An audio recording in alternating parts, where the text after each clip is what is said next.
நாய்க்கு தெரியுது இவன் எலும்பு துண்டை போடுறது திருடத்தான்னு.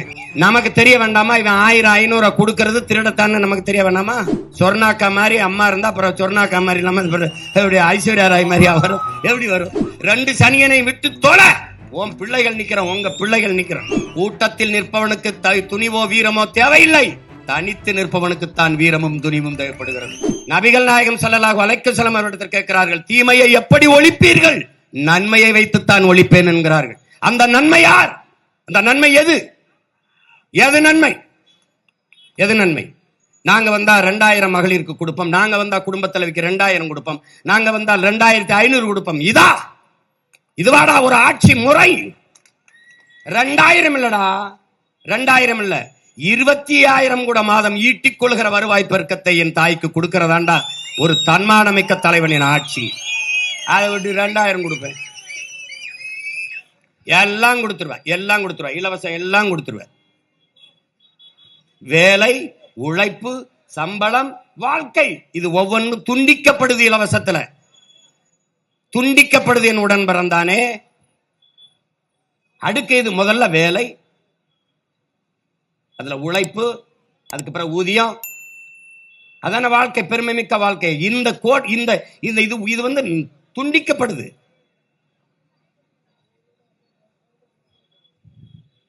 நம்மளை ஏமாத்துறான்னு தெரிய வேணாமா? ஒருத்தன் திருட வாரான், ஆனா நாய் அந்த வாசல்ல உட்கார்ந்து இருக்கு, மதில் சுவரை ஏறி குதிக்கிறான், பாக்குது. அப்ப பார்க்கும்போது இவன் நம்ம வீட்டு எஜமானுக்கு, நம்ம வீட்டு முதலாளிக்கு வேண்டியவனா இருப்பானோ, உறவினனா இருப்பானோன்னு பாக்குது. திருப்பி ஏறி போறான், கூடவே போய் நிக்குது, பாக்குது.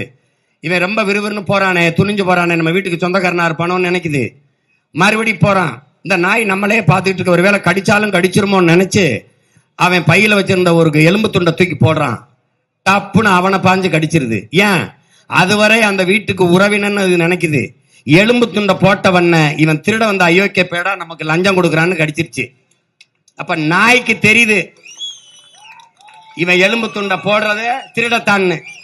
நமக்கு தெரிய வேண்டாமா? இவன் 1000-500 கொடுக்கறது திருடத்தான்னு நமக்கு தெரிய வேண்டாமா?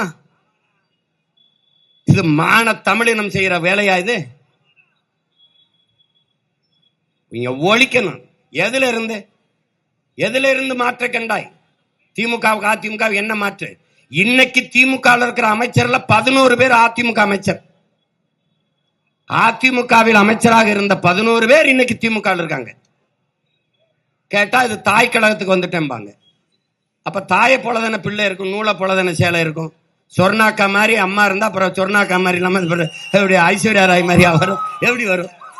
ஏடா கொடுமை, இது கொடுமடா. இன்னும் இந்த சனை நம்புதே திமுக அதை விட்டா இது, இதை விட்டாது. 2 சனியனை விட்டு தொலை. உன் பிள்ளைகள் நிக்கிறோம், உங்க பிள்ளைகள் நிக்கிறோம். வழியே இல்லை என்று சொல்லாதே. நாமே ஒரு வழியாக மாறிக்கொண்டு வருகிறோம். இன்னைக்கு நேத்தா 15 ஆண்டுகளாக இதே மகன் கத்தி ஒத்த மகன் வந்து கத்தி 36 லட்சம் பேரை இன உணர்வு, மான உணர்வு கொண்ட தன்மானமிக்க தமிழ் மக்களின் வாக்கை பெற்று 3வது பெரிய கட்சியாக ஒரு கட்சி இந்த நாட்டில் சொல்ல முடியுமா? என் கட்சியின் வாக்கு, என் கட்சியின் ஓட்டு இவ்வளவுன்னு ஒரு கட்சி சொல்ல முடியாதா? பிரபாகரன் மகன் நான் தான் சொல்ல முடியும். என் கட்சி ஓட்டு 36 லட்சம் நான் தான் சொல்ல முடியும். நீ அப்பவும் பாயப்படுவ.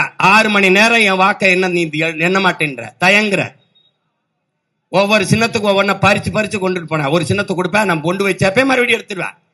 இப்போ என் சின்னத்தை நீ எடுக்க முடியாது. ஏன்னா நான் நிலையான அங்கீகரிக்கப்பட்ட கட்சியா மாறிட்டேன். 4வது வெட்டியில இருக்கிறது, 5வது வெட்டியில இருக்கு. இப்ப நீ பெட்டியில வச்ச ஆகணும், வழி கிடையாது. அதனால என் அன்பு மக்கள், அறிவார்ந்த பெருமக்கள், என் அன்பு சொந்தங்கள், என்னிலும் இளைய என் தம்பி தங்கைகள், இந்த தேர்தலை ஒரு மாறுதலுக்கான களமாக, வரலாறு நமக்கு தந்திருக்கிற பெருவாய்ப்பாக நீங்கள் இதை பயன்படுத்திக் கொள்ளும். இதுவரை இந்த நிலத்தில் இருக்கிற அரசியலை தூக்கி போடும். நீங்க ஐயா ஸ்டாலின் ஆட்சியில 5 ஆண்டு ஆண்டுட்டீங்க, அவங்க அப்பா ஆட்சியில 25-30 ஆண்டுகள் ஆண்டுட்டீங்க, அப்புறம் அம்மையார் ஜெயலலிதா ஆட்சியில வாழ்ந்துட்டீங்க. திருப்பி ஐயா எடப்பாடி அவர்கள் ஆட்சியில நீங்க 4.5 ஆண்டுகளுக்கு ஆண்டுட்டீங்க. அவங்க 2 பேர் ஆட்சியிலையும் வாழ்ந்துட்டீங்க. ஒரே ஒரு முறை உங்கள் பிள்ளைகளுக்கு வாய்ப்பு தாருங்கள். உலகத்தின் தலை சிறந்த நாடாக இந்த நாடை மாற்றி படைக்கலைனா நீங்க அப்புறம் கேளுங்க. அதுக்கப்புறம் நாங்க வாக்கேட்டு வரல, நீங்க வாக்கம் போடாதீங்க. ஒரு வாய்ப்பை கொடுங்க. எவ்வளவுதான் திறமை இருந்தாலும் வாய்ப்பில்லை என்றால் அது பயனற்று போகும். கோடி கனவு கொண்டுள்ளோம், அதை கூடி நிறைவேற்ற வாருங்கள் என் அன்பு மக்கள் என்றால் உங்க வீதிகளில் கையேந்தி நிற்கிறோம். நாங்கள் கேட்பது வாக்கு அல்ல, வருங்கால நம் தலைமுறை பிள்ளைகளின் வாழ்க்கையை கேட்டு உங்கள் பிள்ளைகள் வரும். நான் ஓட்டுக்காக வந்தவனா இருந்தா நான் என்ன சொல்லுவேன்? வீட்டுக்கு ஒரு மோட்டர் பைக் தரேன், வீட்டுக்கு ஒரு கார் தரேன், நான் வேணா ஒரு ஹெலிகாப்டர் தரேன் வேணா சொல்லலாம். நான் ஏமாற்ற தயாராக இல்லை. இந்த நிலையிலிருந்து முற்றுமுழுதாக மாற்ற வேண்டும் என்ற எண்ணத்தில் நிற்கிறவன். அதனால கூட்டம் அரசியலாகாது என் அன்பு சொந்தங்களே. கூட்டணி வைத்திருப்பவன் தான் வலிமையானவன் என்று கருதாதீர்கள். கூட்டத்தில் நிற்பவனுக்கு துணிவோ வீரமோ தேவையில்லை. தனித்து நிற்பவனுக்குத்தான் வீரமும் துணிவும் தேவைப்படுகிறது. நாங்கள் வீரர்கள். அதனால் தொடர்ந்து தனித்து களத்திலே தனித்துவத்தோடு நிற்கிறோம். அதை நீங்கள் புரிந்து கொள்ள வேண்டும். எதனால் நிற்கிறோம்? யாரை நம்பி நிற்கிறோம்? எங்களை பெற்றவர்கள், எங்கள் உடன் பிறந்தவர்கள் கைவிட மாட்டார்கள் என்ற அசைக்க முடியாத நம்பிக்கையில் நிற்கிறோம். நம்பி நிற்கிற பிள்ளைகளை கைவிட்டு விட்டீர்கள் என்ற வரலாற்று பதிவு வரக்கூடாது. நம்பிக்கை துரோகம் செய்து விட்டார்கள் தமிழின மக்கள் சீமானுக்கும் அவன் பிள்ளைகளுக்கும் என்ற பதிவு வரக்கூடாது. வந்தவனை எல்லாம் வாழ வைத்தீர்கள், ஆனால் சொந்த மக்களை வாழ வைத்தீர்களா? தமிழ் மீட்சி வர வேண்டும் என்றால், தமிழர் எழுச்சி வர வேண்டும் என்றால் தமிழன் ஆட்சி வர வேண்டும்.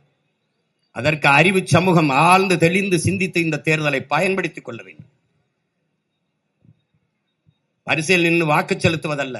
யாருக்கு செலுத்துறோம், ஏன் செலுத்துறோம், எதற்காக செலுத்துறோம், அதை உணர்ந்து தெளிந்து சிந்தித்து செயல்பட வேண்டும். நீங்கள் எப்போதும் என் அன்பு சொந்தங்கள் நல்லவற்றை மட்டும்தான் தேர்வு செய்வீர்கள். ஒரு துணி கடைக்கு போனால் நல்ல புடவையைத்தான் தேர்வு செய்வீர்கள், நல்ல வேட்டி சட்டையைத்தான் தேர்வு செய்வீர்கள். எங்கே நல்ல உணவு கிடைக்கும் என்று தேடி போய் நல்ல உணவைத்தான் தேர்வு செய்வீர்கள். எது ஒன்றையும் ஆகச் சிறந்த எதுவோ, எது சரியோ அதைத்தான் தேர்வு செய்வீர்கள். திரும்ப சொல்கிறேன், எளிதானதை செய்யாதீர்கள், சரியானதை செய்யுங்கள் என் அன்பு மக்களே. ஜெயிக்கிற பக்கம் நிற்க வேண்டும். கூட்டமாக நிற்கிறான், அவன் கூட நிற்க வேண்டும் என்ற எண்ணத்தை கைவிடுங்கள். கூடி கொள்ளையடித்தால் சரியாகுமா? கூட்டமா நின்று கூட்டமா கொலை செய்தால் கொலை சரியாகிவிடுமா? எல்லோரும் சேர்ந்து ஒரு தவறை சரி என்று சொன்னால் சரியாகிவிடுமா அது? அதனால் ஜெயிக்கிற பக்கம் நிற்க வேண்டும் என்ற எண்ணத்தை கைவிடுங்கள். நிற்கிற பக்கத்தை ஜெயிக்க வைக்கிறவன் எவனோ அவனேதான் சரியான வீரன். அதனால் சரியானதை செய்ய பழகுங்கள். சரியானது வென்றே தீரும் என்கிறான் புரட்சியாளன் சேகுவேரா. உங்கள் பிள்ளைகள் மிகச் சரியானதை மனச்சான்று வழிநடத்தியபடி நடந்தவன் தான் உலகில் எல்லா காலகட்டங்களிலும் மாறுதலை உண்டு பண்ணியிருக்கிறான். நாங்கள் எங்கள் மனச்சான்று வழிநடத்துகிறபடி நின்று சென்று கொண்டிருக்கிறோம். எங்கள் பயணம் எங்கள் கால்களை நம்பித்தான், அடுத்தவர் கால்களை நம்பி அல்ல. ஏனென்றால் எங்கள் கனவு பெரிது, புனிதமானது. உலகத்தில் யாராலும் சுமக்க முடியாத பெரிய கனவை சுமந்தினில் அது உலகத்தில் எல்லாவற்றையும் விட பெரிது என்கிறான் ஆல்பர்ட் ஐன்ஸ்டீன். அப்படி என் இனத்தின் உரிமை, அதன் எதிர்கால பாதுகாப்பான நல்வாழ்வு என்கிற பெரிய புனித கனவை சுமந்து நிற்கிற பிள்ளைகள் எங்களுக்கு உங்கள் மதிப்புமிக்க வாக்கை தந்து வெற்றி பெறச் செய்ய வேண்டும் என்று உங்கள் அன்பு மகன் அன்போடு வேண்டுகிறேன்.